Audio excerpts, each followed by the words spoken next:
নাহিদ ইসলাম রায় এবং তাদের নতুন রাজনৈতিক দল এনসিপি কেন নির্বাচন প্রক্রিয়া থেকে সরে দাঁড়ানোর হুমকি দিচ্ছে? এটি একটি নতুন সংযোজন রাজনীতির মাঠে। আমরা দেখছি প্রধান রাজনৈতিক দল বিএনপির পক্ষ অবলম্বন করছে অনেক জায়গায়, এবং মাঠ পর্যায়ে যে ধরনের চাঁদাবাজি চলছে সেই জায়গায় প্রশাসন আসলে নিশ্চুপ ভূমিকা পালন করছে। আমরা বলেছি যে এই ধরনের একটি প্রশাসন যদি থাকে তাহলে এর আন্ডারে নির্বাচন করাটাও আসলে সম্ভব নয়। ফলে একটি লেভেল প্লেইং ফিল্ডের জন্য একটি নিরপেক্ষ প্রশাসন, আমলাতন্ত্র, পুলিশ আসলে আমাদেরকে নিশ্চিত করতে হবে। হঠাৎ করেই একদিনেই যেন মনে হলো রাজনীতির পরিস্থিতি একটু গুমট হয়ে গেল। যদিও নির্বাচন নিয়ে আমি কোনো সংশয় দেখছি না। নির্বাচনটা এখন মোটামুটি সংশয়ের সব আবর্ত থেকে বেরিয়ে নিশ্চিত পথেই যাত্রা শুরু করেছে বলেই আমার মনে হচ্ছে। কেন, আমি সেটা আলাদা একটা ভিডিওতে ব্যাখ্যা করছি। আপাতত মনে হচ্ছে যে নাহিদ ইসলামরা কেন নির্বাচন বয়কটের পরিকল্পনা করছে, কিংবা এই আওয়াজটা কেন তারা মাঠে তুললো, সেটির একটা ছোট্ট ব্যাখ্যা জরুরি। ইসলামে তো আমরা যেটা আমাদের এর আগে আমরা বলেছি, প্রধান উপদেষ্টা ডিসেম্বর থেকে জুন আমরা প্রাথমিকভাবে সেটাকে সমর্থন করছি, কিন্তু নির্বাচনের আগে আমরা অবশ্যই কি কি কাজ করে আমরা নির্বাচন যেতে হবে, দৃশ্যমান বিচারের রোডম্যাপ দেওয়া এবং সংস্কার অর্থাৎ জুলাই সনদ কার্যকর করা ইত্যাদি ছাড়া আসলে নির্বাচনের সময় নিয়ে আসলে কথা বলে কোনো লাভ না। কেন নাহিদ ইসলামরা নির্বাচনটাকে বয়কট করার কিংবা নির্বাচনে অংশগ্রহণ না করার এই যে আওয়াজটা তুলছে, সেটি ব্যাখ্যা করার জন্য খুব বেশি রাষ্ট্রবিজ্ঞানী হওয়ার দরকার নাই, খুব বেশি রাজনৈতিক বিশ্লেষক হওয়ার দরকার নাই।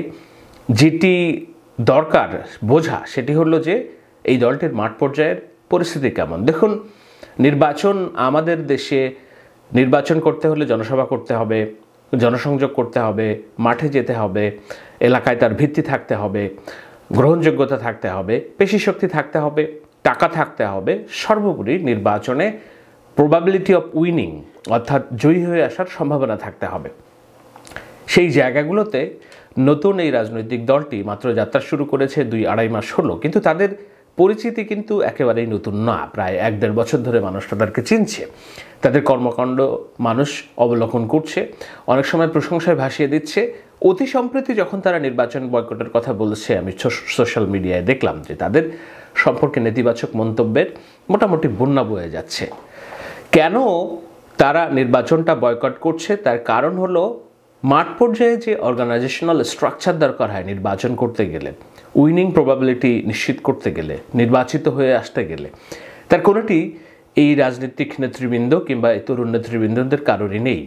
অর্গানাইজেশনাল স্ট্রাকচার বলতে আমি কি বোঝাতে চেয়েছি? আমি বোঝাতে চেয়েছি, ধরুন আপনি আপনার পরিবার নিয়ে যেই গ্রামে বসবাস করছেন, আপনার একটা পারিবারিক স্ট্রাকচার আছে, পারিবারিক একটা কাঠামো আছে। সেই পারিবারিক কাঠামোর মধ্যে আপনার কি থাকে?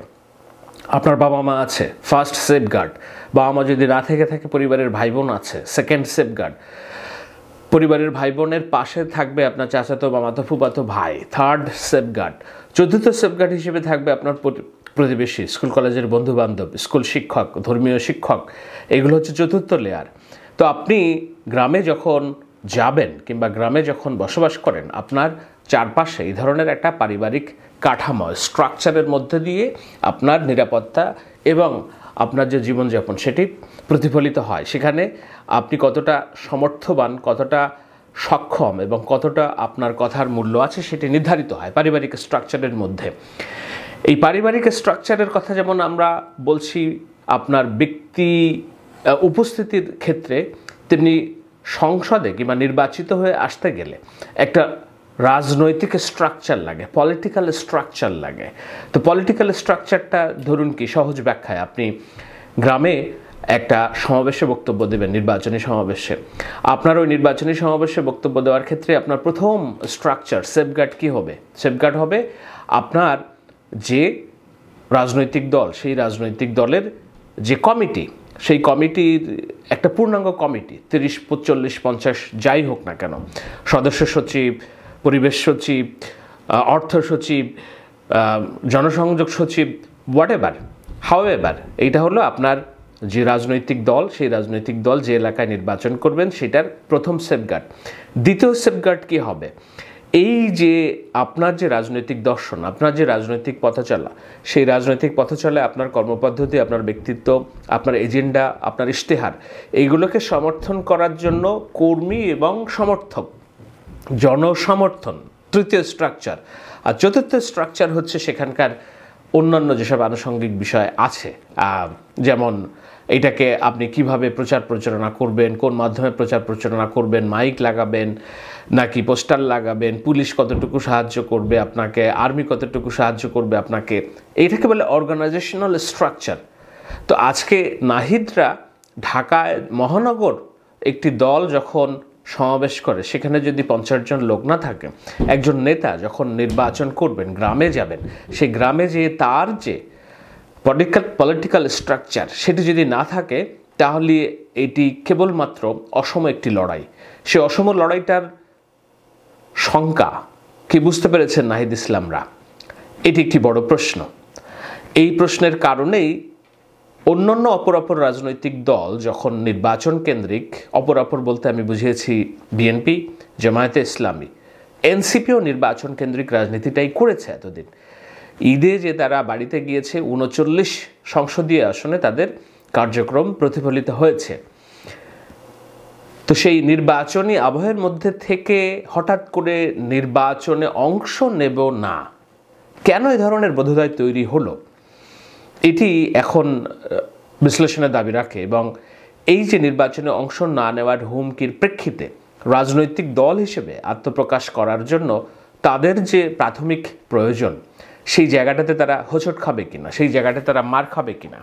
এমন হতে পারে, আমরা নাহিদ ইসলামের একটা বক্তব্য দেখেছিলাম, তারা যে রাষ্ট্র ব্যবস্থা চায়, সেই রাষ্ট্র ব্যবস্থার জন্য প্রথম বিপ্লবটা হয়েছে, হয়তো তাদের আরও একটা সেকেন্ড বিপ্লব লাগবে রাষ্ট্র ব্যবস্থার আমূল পরিবর্তন করার জন্য। তাহলে সেকেন্ড বিপ্লবের দিকেই তারা ধাবিত হওয়ার পরিকল্পনা করছে কিনা। সেকেন্ড বিপ্লব বলতে তারা এই নির্বাচন প্রক্রিয়ার মধ্যে অংশ না নিয়ে তারা বাইরের থেকে চাপ প্রয়োগ করার একটা সামাজিক সংগঠন কিংবা প্রেশার গ্রুপ হিসেবে থাকবে, এবং আগামীতে সরকার যারা গঠন করছে তাদেরকে নানাবিধ সমালোচনা এবং চাপের মধ্যে রেখে তারা তাদের যে রাজনীতি তারা গড়তে চায়, সেই রাজনীতির দর্শন, প্রকৃতি, মতাদর্শ, এইগুলো মানুষের কাছে আস্তে আস্তে পৌঁছানোর চেষ্টা করবে।